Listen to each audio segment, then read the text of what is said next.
guys, welcome to the homestead. A couple of you actually reached out wanting to know if I could put some videos together showing how I make some of the products in my store. You've actually showed a real interest in starting to do these things for yourself, understanding that learning to do these actually saves us money in the long run. Today what we're going to actually do is called a cold process soap. That's how my dish soap is made. The difference between cold process and hot process. Hot process, you cook it until all the lye is out. Cold process, you mix it when your lye and your oils are at a very common temperature, so they bond, and then you let them sit for 3 to 4 to 6 weeks, depending on the recipe, so that way all the lye leaches out of the soap.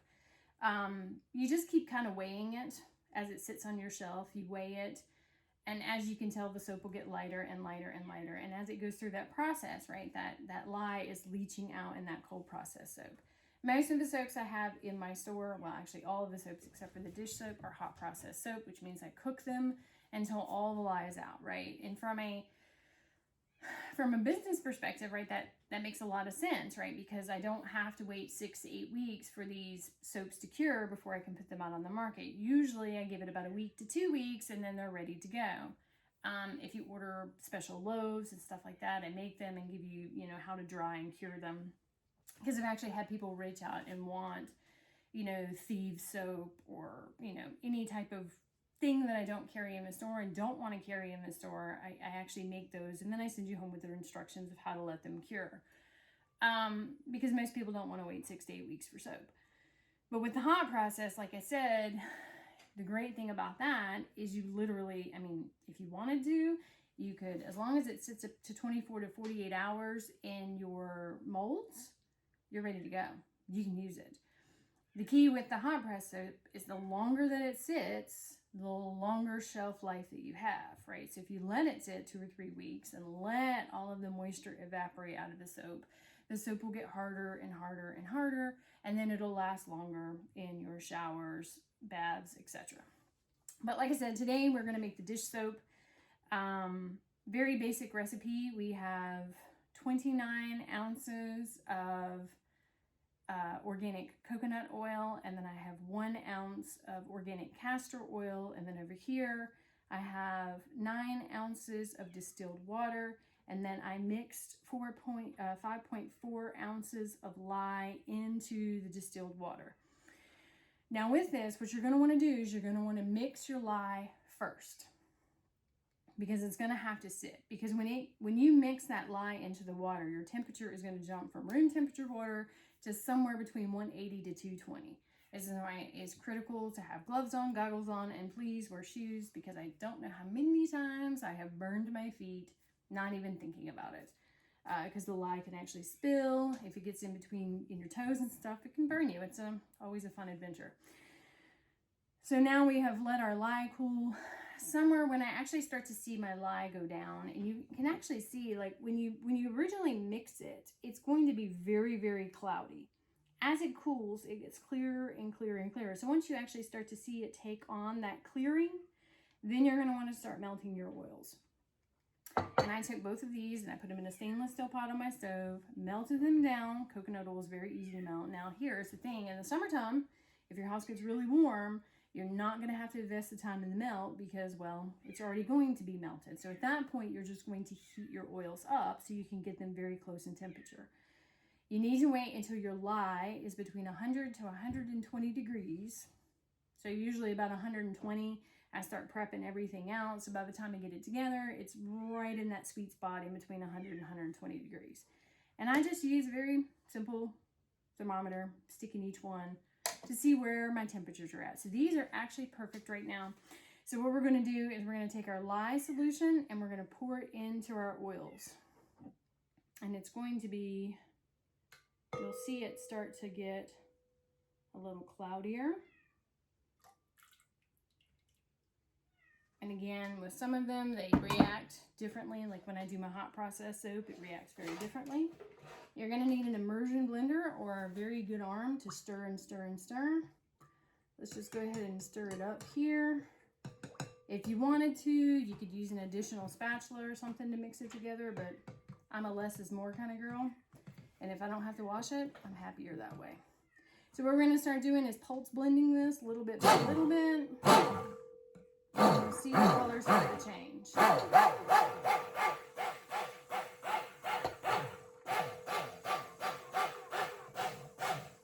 See how it almost gets like a vanilla pudding texture to it?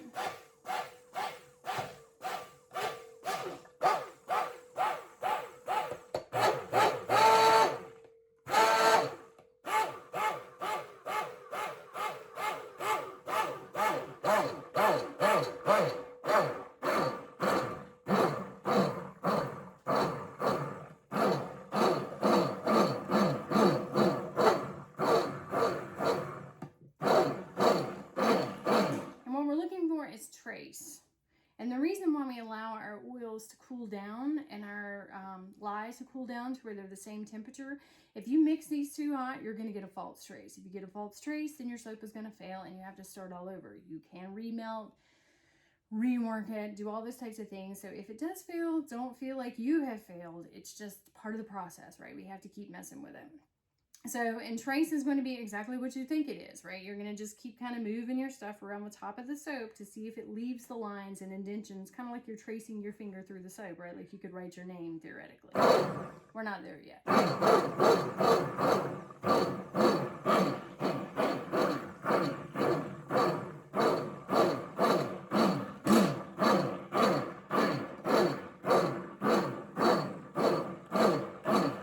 If you can see it or not, but in here it's actually starting to bubble, and that's your castor oil, your castor oil.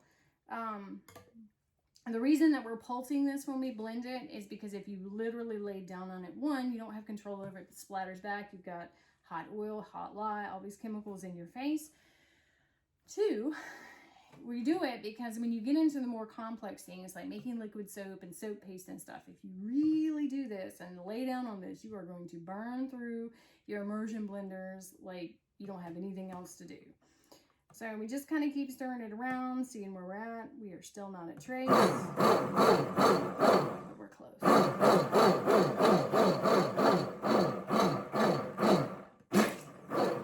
And it's splattered.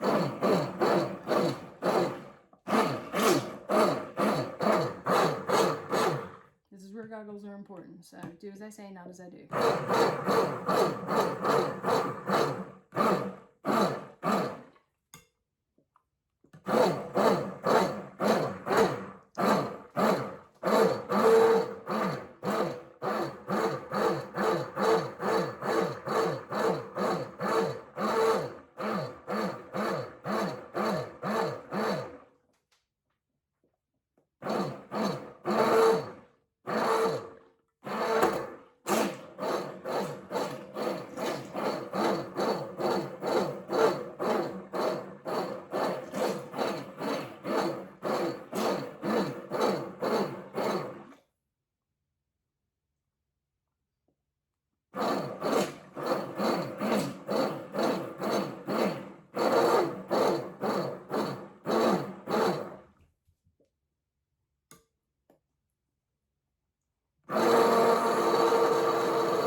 Trace.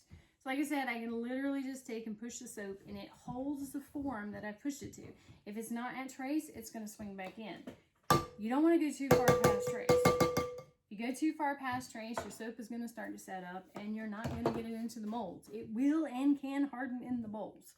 So we have our molds here.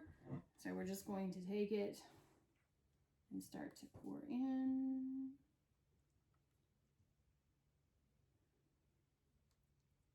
Again, if you're making this at home for yourself, well, you can make it any shape you want. I do mine in flowers because I think they're really pretty set up in those scrubby bowls with the brush. Part of me sometimes always wants to make them a color too, but like, I don't know if we want clay on our dish soaps. Maybe it'll help with scrubbing? I don't know. Probably could do them black, but black roses might send the wrong message. So I've done some unscented because some people don't like scents. And then the rest of this, we're going to actually take it now that it's cooled down, and we're going to add our essential oils to it.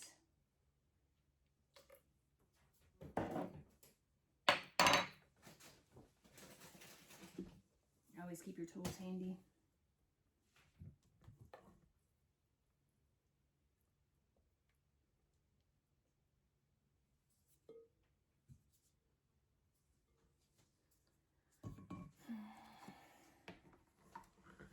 So that was lemon. So now this is lemon scented dish soap.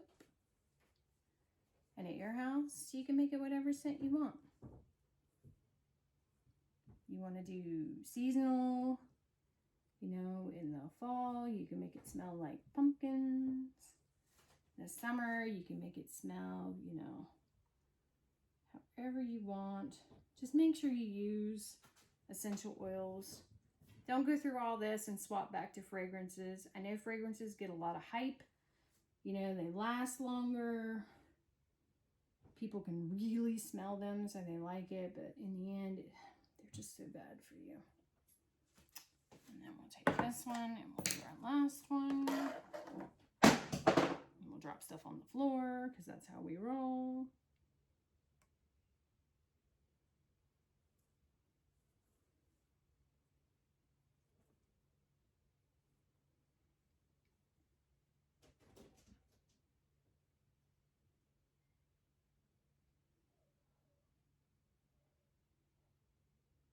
Perfect.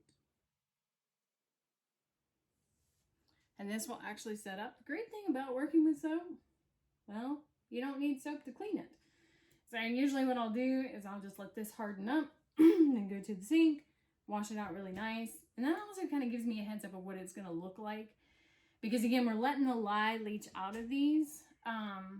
So they're going to sit for a couple weeks. But in that same sense, right, I'll be able to see if this is going to fail or succeed by how it sets up and how it lathers afterwards. Then once they have sat, I usually let them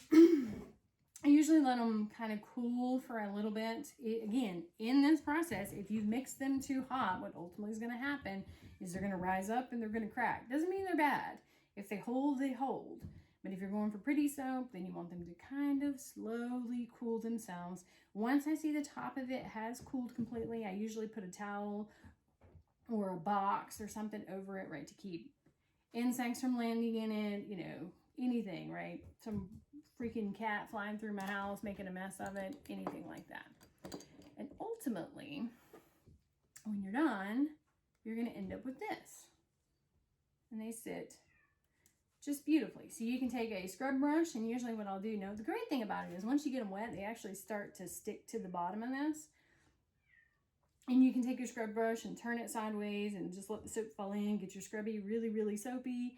Scrub the insides of your pots and pans if you need more scrub power. Then what you're going to do is sprinkle some baking soda on top of that and then scrub it even more. So that way you can really get into there and get into the grit of things. But again, you're not adding more chemicals back into your stuff. You also, if you want to, that's why I make them where they come out. Because if you want to use a sponge, then you can take a sponge, lather this up with a sponge, and then wash your stuff. Gone are the days of pouring in a whole bunch of soap and having a whole bunch of bubbles in your sink.